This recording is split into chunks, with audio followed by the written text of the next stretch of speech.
You are listening to the Knightline Sports Network, brought to you by Travis Dever and the Dever team, 386-690-1636. Welcome to Knightline Extra on the award-winning Knightline Sports Network.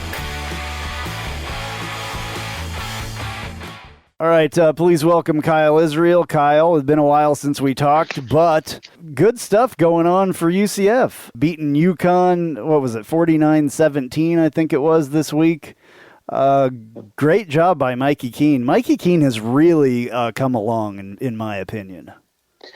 I mean, obviously the defense, stood out yesterday with their play, but so did the offense. I think that, Mikey, I was sitting and watching the game pretty intently with my little 9-year-old brother, and even he recognized by saying that, Kyle, the quarterback's getting a lot better. And I said, you know what? He definitely is. And some of the things that stuck out to me were some of the very difficult throws that he's starting to make look easy, across the field throws, guys running, across the field routes, and he's hitting them in stride, getting rid of the football really quickly to outside receivers. We take a lot of those things for granted, but I am seeing a massive improvement in Mikey, and not because he was struggling at the beginning, but he was just inexperienced, period. But when you've got 7 or 8 starts under your belt, if somebody has the potential to be really good, you'll start to see that progress be made. And I think we're seeing some significant progress be made. And I think Coach Malzahn is opening the offense up a little bit more. So I was very impressed. Absolutely. Best numbers for him as far as completion percentage, 23 of 29. And that's a big difference from where he's been before. Only 208 yards, 2 touchdowns, but he did take off and run one time too, which was it blew my mind, to be honest with you, because he looked a lot, and I hate making comparisons. I really I hate it. I'm going to say it, though. He looked kind of like McKenzie. It was a McKenzie-ish run. He went for it. He went for it and gave it he put everything into that run.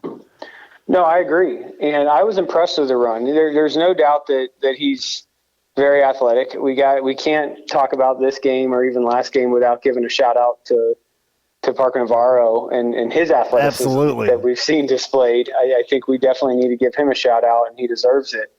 But yeah, I think we're seeing the evolution of Mikey, which is, okay, this is a guy that can do stuff on the ground for us with his legs, and he's throwing the football very well. So, I'm encouraged. I don't know what the future holds with Dylan, but in the case that Dylan doesn't end up in a black and gold uniform next year for whatever reason, I'm starting to feel much more comfortable with what I'm seeing out of Mikey.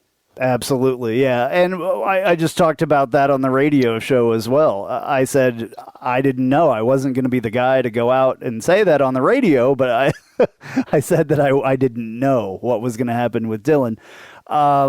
But yeah, I mean, the progress that he's shown, I'd like to see where he's at after the next game, and a bowl game obviously is needs to be played as well. So, going to have a little bit more practice in there, and another game to have, who knows what kind of competition we'll get in a bowl game, but it's all great experience for Mikey Keene, whether he's the starter next year or he's not.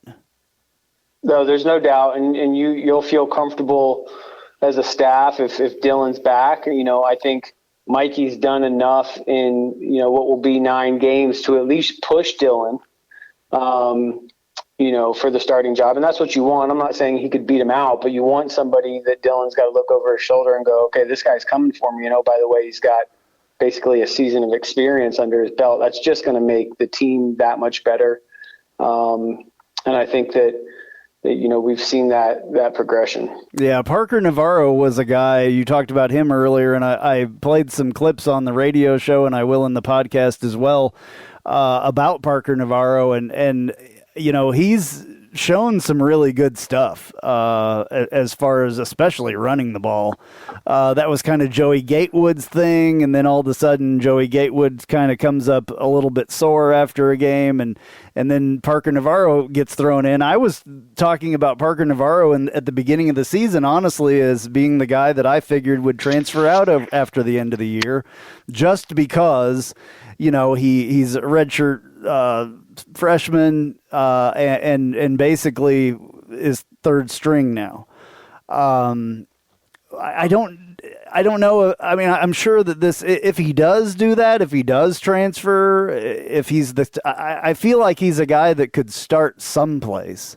I hope that he stays here and maybe has a little bit more of a chance to maybe do that Joey Gatewood-ish type playing next year or something, because, Joey Gatewood's not going to be here. I think that he is probably, I think he's done after this season. I'm not sure about that, though. But I think that's the challenge with college football today, is that you can go and you can, look for opportunities at other places. I would never hold that against somebody like Parker when another guy comes in and, is the starter that's younger than you technically, or now they'll be in the same class moving forward. If you don't feel like you can see the field, by all means, see what other opportunities are out there. And I've said it for a long time when I've been talking to especially quarterbacks, but in general, anybody coming out of high school, I've had guys say, all I have is Division I AA or Division II opportunities, and I'm thinking about just walking on. And I've always said, listen, it means something to be a big fish in a small pond, and you can get an incredible life experience, incredible playing experience by going somewhere and getting on the field rather than, just saying I'm going to be loyal and be the backup. There's two sides to that, but I would never knock Parker for doing that. And let's remember, he's not from close to here. So, we'll see what unfolds, but I think the quarterback position I'm starting to feel more comfortable with as far as where we're going in the future. Absolutely. All right. Ryan O'Keefe threw a pass as well. What did you think of his throw? I mean, he played quarterback in high school, so it's not the first time he's thrown the ball, obviously. Well, I think I've probably said it before. The guys that are wide open are typically the hardest throws. Absolutely, yeah. He tense up, and he threw that on the run, on the money. Yeah, Brandon was wide open, but again, that's a difficult throw. So I was impressed, and I give credit to Coach Malzahn. I think that's what we can expect to see in the future. I don't even know if he considers them trick plays, but they're just another style of play with some reverses and passes back to the quarterback, et cetera. So it's just fun to watch. It's just a fun style of football to watch. Yeah, I mean, he's always done that kind of stuff. So, I mean, nothing that he does surprises me. There's nothing that he does that Gus Malzahn does that surprises me, and I love it. That's one of the things that I love about him. I like him as a guy, but I like him as a coach because of stuff like that. He just makes it exciting and it's fun, and you just never know. I've always loved even as a defensive player in college, I still always loved trick plays, and I loved when just some weird wrinkle, and I would look from across the field, even if it was me that got burned, and I'd be like, man, that was a good play. I wasn't expecting that at all. That was awesome, so. It's just one of those things. I like how they're using him, just in situations like that. The guy is incredibly talented, so I think you have to use him wherever you can. I agree. And when Jalen's been out, we've had to find ways to get other guys involved and in position to make plays. And we've been able to do that. Yeah, Jalen Robinson back as well. Not what he was before, I don't think. I still don't think he's 100%, and he's probably a little bit rusty from having all the time off that he's had. But he's back, and that's a good thing for us. It is. It definitely is. Defense had a heck of a game. Tatum Bethune was banged up, had that big brace on his elbow, it looked like. But, man, the dude... he was one of the guys. I remember the first time that he came into a game, and I instantly, watched him. He instantly caught my eye, and I was like, and you can go back like way back in the podcast and his freshman season or whatever, and you'll hear when I say this guy is going to be awesome. He's done such a great job this year. No, he has, and I think we have a couple of guys that have continued to add value on the defense and continue to make plays, and I still think that our defense, starting with our coordinator all the way down, is going to continue to improve. I mean, there's no doubt that we're shorthanded at some positions. But a guy like Tatum, Morris, Brash, these are guys that have all stepped up for us. And last night was no difference. I mean, when we bring pressure, we're very hard to score on. And last night, I thought we did a really good job of dialing up pressures at the right time. UConn wasn't ready for them. And that's one of the reasons that we're able to get out of there with 3 interceptions. I think we may have had 5 sacks. Yeah, we did. Yeah. I was very, very impressed. The linebacker core, we had a couple times where we gave up some big plays. That one on the screen, I'll give credit to UConn's running back for kind of finding an opening on the field, and the quarterback delivered a ball and he was able to break it big. So we still want to, do what we can to limit those chunk plays. But overall, I've continued to, SMU was a tough game in general, and we weren't able to get much going on either side of the ball, and that kind of compounds on you. But defensively last night, it's clear that we have a bunch of playmakers. We have guys that are not afraid of contact. I think we can continue to tackle better, but we've had guys that have stepped up all over the field, and I think that's a part of this team that will continue to get better with recruiting. We have some really good recruits that are coming in on the defensive side of the ball, and I think Troy Williams will continue to get more comfortable as a defensive play caller as well. Yeah, I love what he's doing. You can see that they're getting better as well. The defense is getting better, no question. It started really slow, in my opinion. Just they looked confused out there, but as the season has gone on, they've just really kind of gelled together. And Coach Gus always says that pretty much after most games, SMU was a different story, but after most games, he says, yeah, man, they're really coming along. They're starting to take on T. Will's personality a little bit. He was kind of known to being that kind of a player. Of what this defense is kind of taking on that personality now. And you want, I mean, that is an extra layer of recruitment. If you're going to go to a defense where they're putting, creating schemes, creating blitz packages that allow the playmakers to be in position to make big impact plays in a game, that's what players coming out of high school are looking for. And T. Will is obviously a coach that I think can recruit his tail off and is a guy I'd love to play for just based on what I know from him or know of him. But last night was a good example, and UConn's not good. We know that. But last night was a good example of when you're playing solid football on all sides of the ball, how good can we potentially be? And we saw that last night. Right. So, yeah, okay, here we go. You just made me think of something. I was going to kind of go to this anyway at some point because you mentioned SMU earlier. When you wind up getting smoked by a team like that, and then have the opportunity to win like this week, and those two teams are like at both ends of the spectrum, that it does a lot for your confidence. And going forward, especially into this week, which is a huge, huge game. I don't care how bad the Cows are this year. This game is huge. What kind of confidence does that give you, doing that? Getting smoked and then smoking somebody else? It provides a huge level of confidence. And I'm trying to look up here in real time our schedule from 2007. I found it. But we got destroyed by South Florida, right? And I think that was it was the 6th game of the season. And then we had to play a very good Tulsa team at home the next week.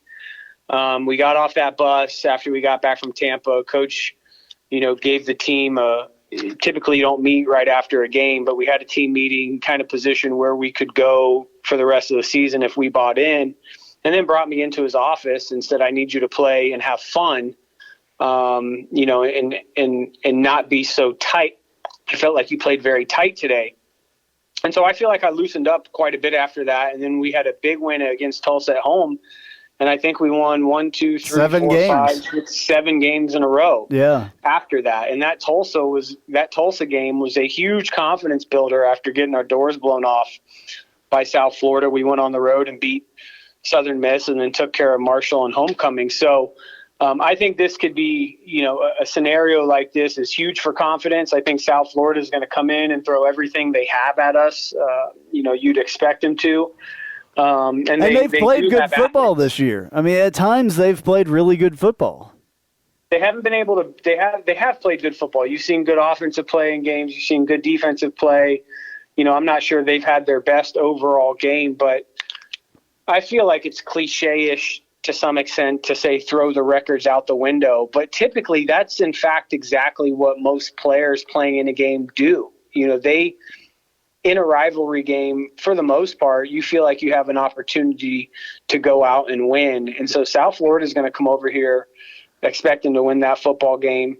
You got to remember, they have a very, very young, inexperienced head coach. Yes, he was at Clemson. He was a co-offensive coordinator. He's seen a lot, but he's still getting his feet underneath him, in my opinion. We'll see how long he lasts. But I think this is a game that it was critical that we built this momentum in this UConn game. It's not as though we sputtered and got a 14-10 win like we did over Tulane. We went out and dominated the game, and I think that was critical for our confidence going in to a game that's going to be, hopefully very close to a sellout, and a game that we certainly don't want to lose, because for South Florida, they can come into this game, and if they win, they're able to feel less salty about the rest of their season and the way that it's gone. And so they're going to be looking to do that. Hey, this is Travis Dever, Kai's Real Estate, the Dever team, New Smyrna Beach. Your source for real estate and everything else, New Smyrna Beach. Proud sponsor of Knightline. Call me anytime at 386-690-1636. That's 386-690-1636. Let me show you my hometown, New Smyrna Beach, UCF's favorite beach. Go Knights and charge on. An auto accident can change your life forever. At Chad Barr Law, we are raising the bar on what to expect from your personal injury attorney. Hi, I'm Chad Barr, and I want you to know that our entire team is dedicated to providing you with the representation you deserve in your greatest time of need. If you or a loved one have been injured in an auto accident, call 407-599-9036 for a free consultation or visit chadbarlaw.com. At Chad Barr Law, our clients come to us in need and leave as family. Offices, Altamont Springs. Looking for more out of your Porsche? Look no further than Flat6Motorsports.com. They have the widest selection of aftermarket Porsche parts anywhere in the world. With over 85 product lines and in-depth expertise, Flat6Motorsports.com is your one-stop shop for any Porsche performance needs. Whether you're shopping for intakes, exhausts, suspension, or tuning, they have you covered. Flat6Motorsports.com is the premier Porsche aftermarket specialist. Check them out at Flat6Motorsports.com. The home field advantage has been huge for UCF over, you just mentioned, the crowd and wanting it to be a sellout and all that stuff. But it's been a huge advantage for a number of years, but I think especially this year. This team is 6-0 at home. On the road, 1-4. It's a big difference. It's a huge difference, and there's a number of reasons why. You can point to some of the youth and inexperience that we have on our team in some places, and the challenges of playing on the road. It's not as though we went into really outside of Cincinnati. We didn't go into any really overwhelming environments from a fan base perspective. Louisville, you could argue, and we probably should have won that game. Yeah, should have won that game. The crowd was horrible there, actually, so they didn't make any difference there. That was just weird. I wish we would have never played that game, honestly, because it was the debacle that caused all of this for this season. Well, it definitely changed the outlook of the season. But what it did do is it's shown us what we've had as far as depth, and we've it's hard to even talk about this season when you lost 4 or 5 of your best players. Right. I mean, the fact that we have a chance. What do we have a chance to win 8 games now? Yeah. In the regular season, considering everything that this team has been through, I think is, phenomenal.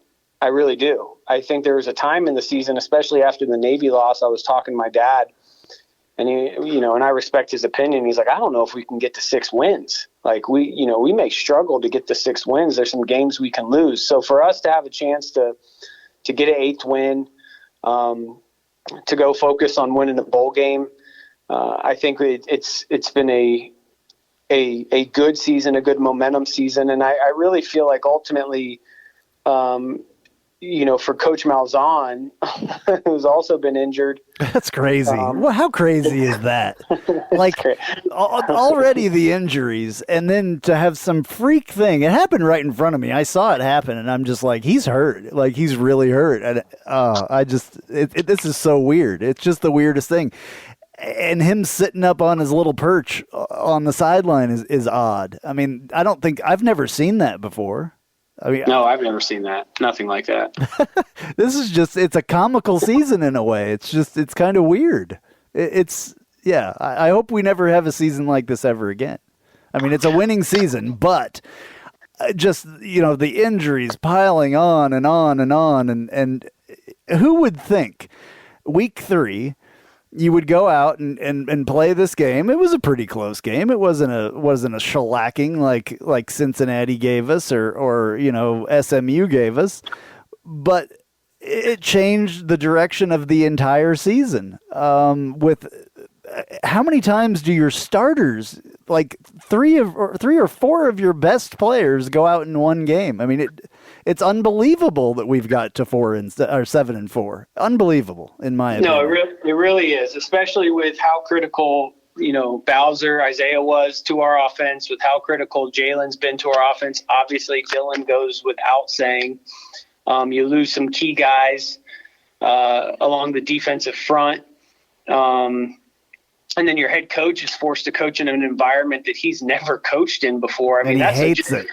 It's weird. Yeah, I feel bad for the guy. Just you're basically so easy to find. Everybody in the stadium can watch your every move, every reaction. Do you have your arms crossed? Do you not? Like it's really strange, but he's still making the Gus faces up there, though. The like he is known for having that, almost like, there's some other coaches that have that nasty look on their face sometimes, and he's still doing it. You can tell when he's happy and when he's not. They can put a camera on him at all times, over there. So just like what you said, everybody's looking at you. I'm just very pleased with the outcome of where we are. And listen, if we can get to 9 wins and a bowl win this year, it would just be an incredible accomplishment, considering, the setbacks that this team has faced. And you got to give credit to the entire team. We lost. Who do we lose on defense towards ACL? I forget his last name. Kalia Davis. No, he was our leading tackler. Bryson Armstrong. Yeah. So, we also lost him.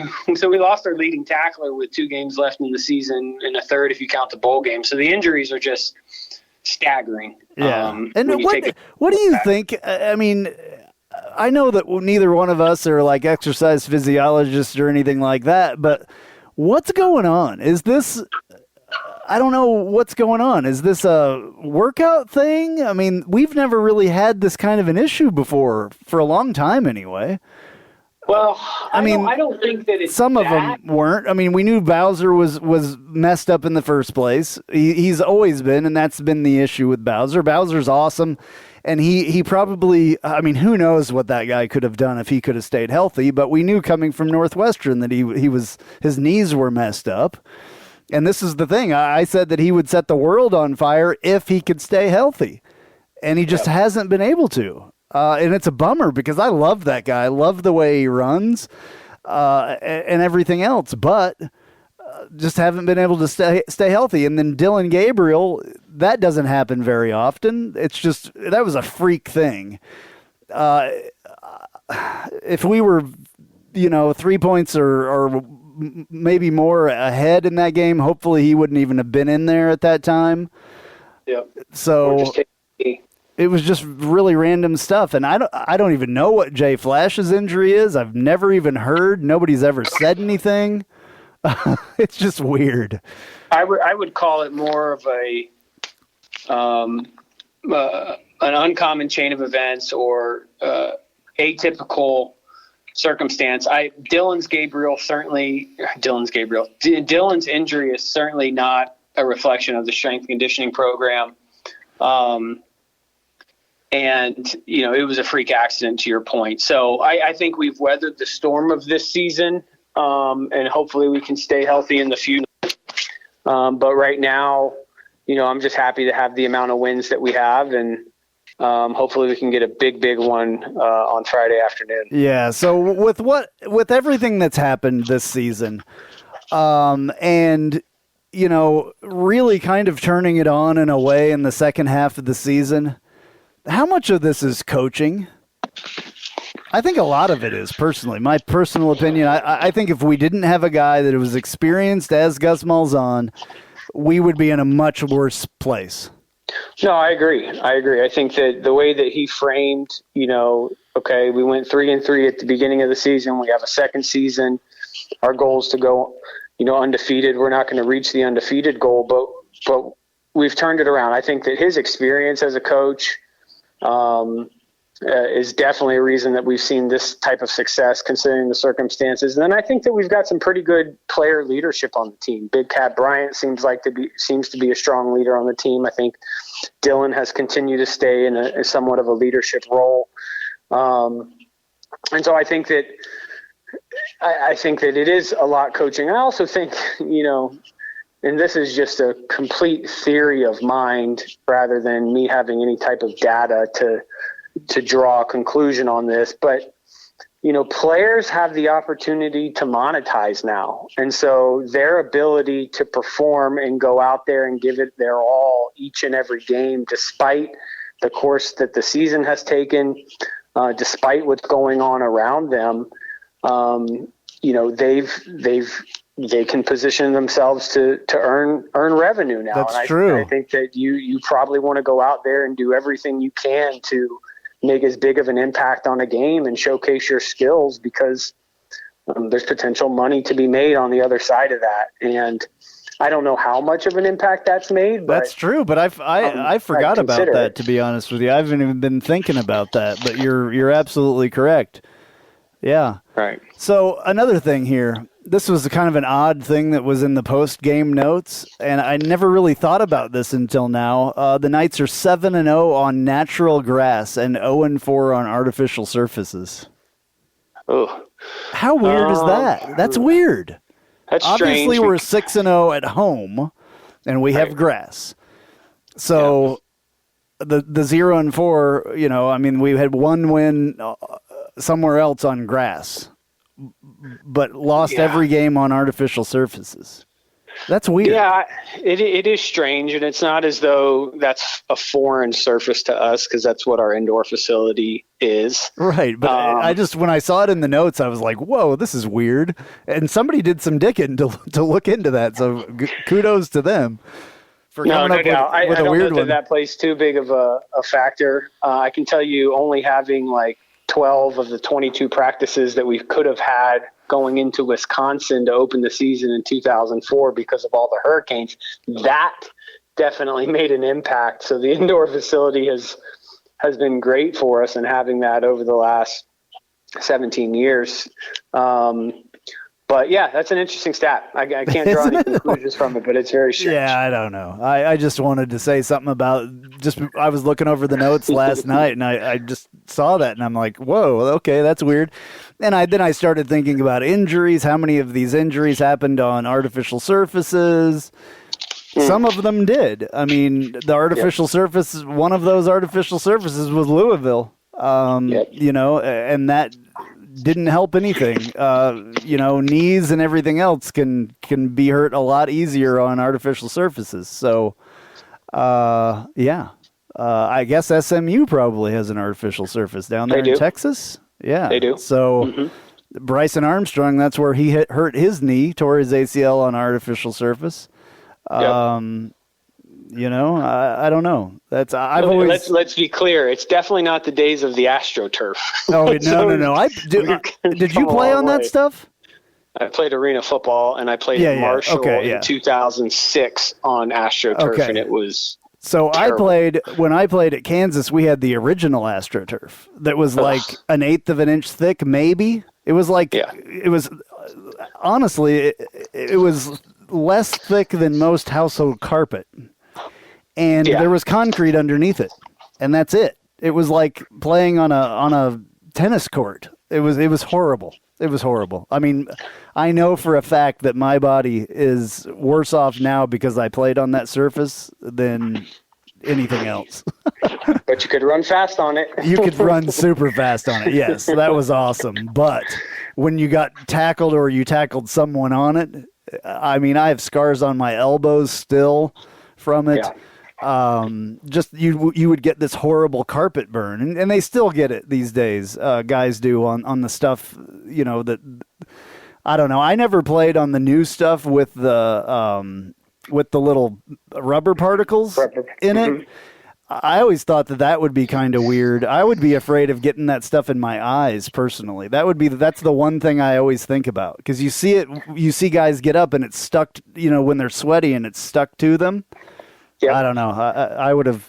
I don't know. I'd be wearing goggles or something. I don't know. I always enjoyed the artificial surface because you basically kind of knew that you were going to be playing on an even playing surface. The rubber in the eyes or the rubber in the mouth or the rubber in the ears, or down your pants and your in the shower after the game and rubber's falling out from all different types of places. Like, how did that get there? But I don't know that it's impacted our injuries, but it is or our ability to win.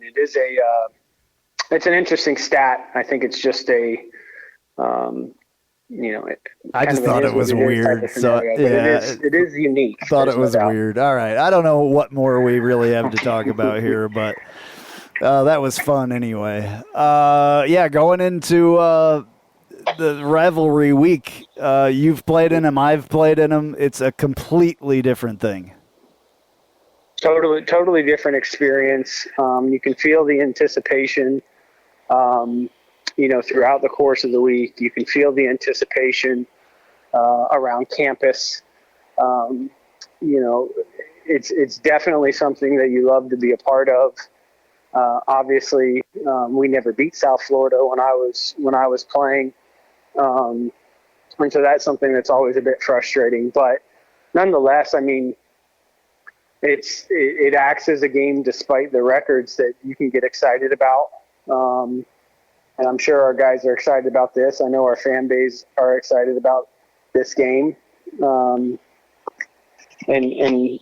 again, I hate the cliche. I'll say it again. You kind of throw everything out the window and, be ready for anything. I think this is the one as well that we would pull out to be even with them, wins and losses, if we win this one. That would be huge. Yeah, it would be huge. At least for bragging rights purposes, because that's the one thing they'd try to hold over us, or have tried to hold over us, is that all-time record. Yeah, I believe that is the case. Yeah, tied 6-6 right now. So that would be the one. So this would be... Hopefully we don't look back. Yeah, it would be a big one. They're not going to the Big 12 with us, so as of right now anyway. So that's a good thing. As far as I'm concerned, we can just leave them behind and laugh at them looking back. So, all right, man, I'm not going to take up any more of your time. I really appreciate it. Good to talk to you. Have a happy Thanksgiving. Likewise. Same to you all, and hope we get a big win on Friday, and look forward to talking next week. All righty. Talk to you soon.